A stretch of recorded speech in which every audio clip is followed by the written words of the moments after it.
ভাই সাম্য খুন হয়েছে শুধুমাত্র বহিরাগত ক্যাম্পাসের মধ্যে অবাধ বিচরণের জন্য।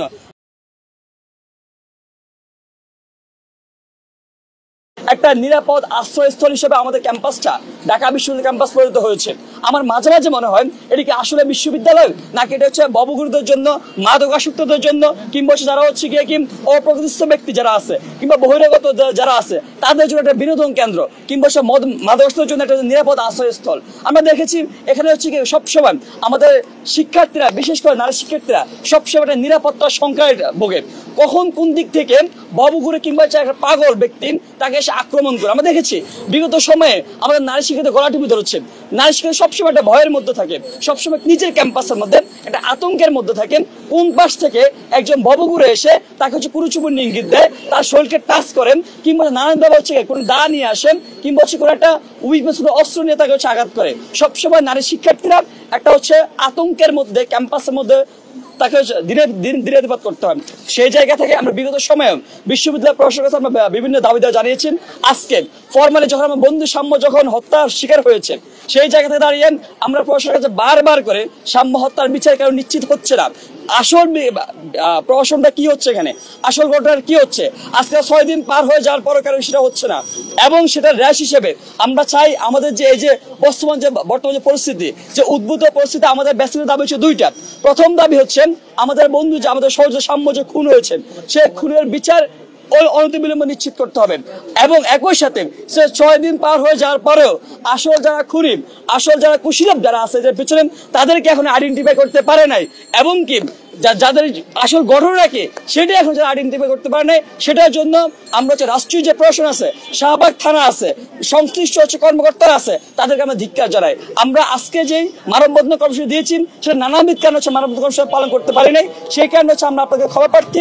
আমরা এর আগে বলেছি আমরা আজকে যে বিশেষ যে দাবিটা নিয়ে এসেছি, যে ক্যাম্পাস আমরা দেখেছি কয়েকদিন আগে ঢাকা মেডিকেল কলেজের সামনে একজন ববগুরু ব্যক্তি সেখানে হচ্ছে গলায় ফাঁসি দিয়ে সে মৃত্যুবরণ করেছেন। এটা আমাদের জন্য সবচেয়ে হচ্ছে আতঙ্কের একটা বিষয়, আমাদের দুঃখের একটা বিষয়। আমরা দেখেছি এই পুরা ক্যাম্পাসের মধ্যে হাত পা পচা গলা মানুষজন কিংবা সে হচ্ছে কোনো আহত হয়েছে, সে মানুষগুলো এসে হচ্ছে আমার ক্যাম্পাসে নিরাপদ একটা আবাসন হিসেবে এখানে হচ্ছে গিয়ে কি ব্যবস্থা করে নেয়। আমরা মনে করি আমরা আজকে বেসিক দুটো দাবি দিয়েছি, আমরা বিশ্ববিদ্যালয় প্রশাসনের কাছে একটা দাবি দিয়েছি। তার মধ্যে প্রধান দুটো দাবি, সেটা হচ্ছে আমাদের ক্যাম্পাসের শিক্ষার্থীরা, বিশেষ করে নারী শিক্ষার্থীরা সবচেয়ে বেশি আতঙ্কের শিকার হন। সেই জায়গা থেকে আমাদের নারীদের 3টে হল আছে আমাদের ক্যাম্পাসের বাইরে। আমরা বলেছি যে সুফিয়া কামাল হল আছেন, সুফিয়া কামাল হলের নারী শিক্ষার্থীরা আপনি যদি খেয়াল করে থাকবেন প্রত্যেকদিন সোশ্যাল মিডিয়া আমরা দেখতে পারি আমাদের নারী শিক্ষার্থীরা কখনো না কখনো প্রত্যেকদিন কোনো না কোনো সময় সকাল কিংবা বিকেলে তারা যখন হল থেকে বের হয়ে হলে ঢুকতে যান তখনই কখনো না কখনো তারা হচ্ছে গিয়ে কি বাবুঘুরে মাদকাসক্ত তারা কুরুচিপূর্ণ ইঙ্গিতের শিকার হন কিংবা তারা হচ্ছে গিয়ে কখনো গলা টিপে ধরেন, কখনো তাদেরকে হচ্ছে গিয়ে কি যৌন মানে কোনো ইঙ্গিত প্রদান করে কিংবা তাদের গায়ের উপর হামলে পড়ে। সেটা আমরা নিশ্চিত সেটা আমরা দেখেছি। আমরা প্রশাসন দূরে দাবি দিয়েছি যে প্রত্যেকদিন পিক আওয়ার অর্থাৎ সকাল 6টা থেকে 10টা পর্যন্ত এবং সন্ধ্যা 6টা থেকে 10টা পর্যন্ত সুফিয়া কামাল হল এবং বঙ্গমাতা এবং কুয়েতপতি হলের সামনে 2 জন থেকে 4 জন করে প্রতিদিন 6টা থেকে 10টা পর্যন্ত, সন্ধ্যা 6টা থেকে 10টা পর্যন্ত 2টা পিক আওয়ারে 2 জন করে 4 জন প্রক্রিয়ার টিমের মেম্বার দিতে হবে। আমরা এটা যুক্তি হিসেবে দিয়েছি, কারণ কি জানেন, সেটা হচ্ছে আমরা দেখেছি যখনই মেয়েরা কখনো হচ্ছে গিয়ে কি নিরাপত্তাহীনতার শিকার হয় তখনই হচ্ছে তাদেরকে যে তাদের আশেপাশে কাউকে ডাকবে সেই জায়গাটা পায় না। আমরা মনে করি যদি কোনো প্রক্রিয়ার টিমের মেম্বার থাকেন, ফর্মাল কোনো সদস্য থাকেন কিংবা কোনো প্রক্রিয়া যদি সেটা অ্যাসাইন করে দেওয়া হয়, কোনো ব্যক্তিকে অ্যাসাইন করে দেওয়া হয়, সেক্ষেত্রে সে অবয়ের জায়গা পায় যে না আমি ডাকলে কেউ না কেউ তো আসবে।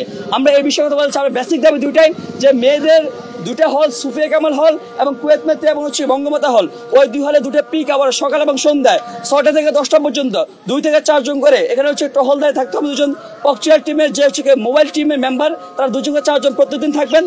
আমাদের বিশ্ববিদ্যালয় প্রশাসন সেটা হচ্ছে গিয়ে কি সেটা তার প্রস্তাবটা তারা সম্মতি দিয়েছেন যে আগামীকাল তারা সেটা শুরু করা হচ্ছে কি একটা মনোত্তাপ ব্যত্যয় করেছেন। আমরা এর বাইরে বলেছি যে দেখেন ক্যাম্পাসে ববগুরুদের একটা আখড়া তৈরি হয়েছে। 2 দিন আগে উদ্যান যখন হচ্ছে গিয়ে কি ববগুরুদেরকে মুক্ত করে ফেলছেন, সেই ববগুরুরা আমার ক্যাম্পাসে এসে আবারও হচ্ছে গিয়ে কি তারা এসে নিরাপদ আশ্রয় গড়ে নিয়েছেন।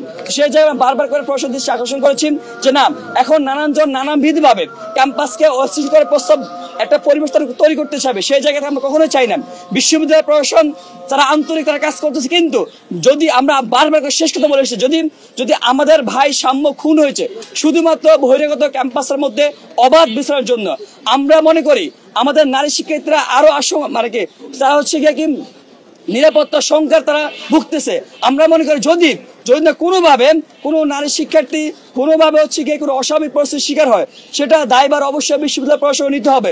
সেটা দায়ভার নিয়ে অবশ্যই বিশ্ববিদ্যালয় প্রশাসন থেকে যে চেয়ার কাকে দেওয়ার সুযোগ থাকবে না। আমরা এই বলে আমাদের কথা শেষ করছি। সবাইকে ধন্যবাদ।